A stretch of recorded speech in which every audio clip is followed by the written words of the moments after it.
cheating is wrong either way. Right. Way a thing.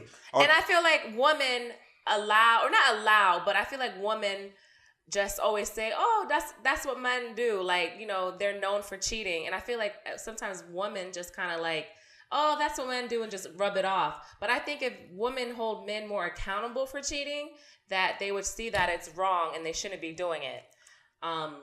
A lot of men just feel like, oh, they're my jealous. That's what they're supposed to do. That's what they're brought up in the Jamaican culture to do. But I feel like if they see like, hey, you know, if there's consequences for cheating, like if they're married, you know, there can be a safety net set up. I'm going to get half of this or I'm going to, you know, get half of that. But if they're not married, they can just cheat. So is that okay if you're not married to cheat? Is that what you're saying? No, that's not what I'm saying. I just feel like if you're cheating is wrong. No. Be a woman say a video that in response to a thing, Miss Kitty thing or something. A Ricky Platinum, big up Ricky Platinum.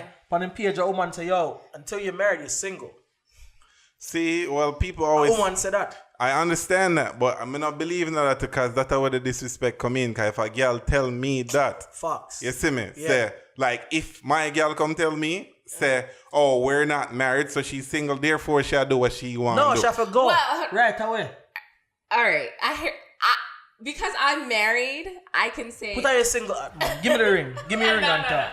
No, because I'm married, I feel like... And I say if you're not married, you're single. Move and go it.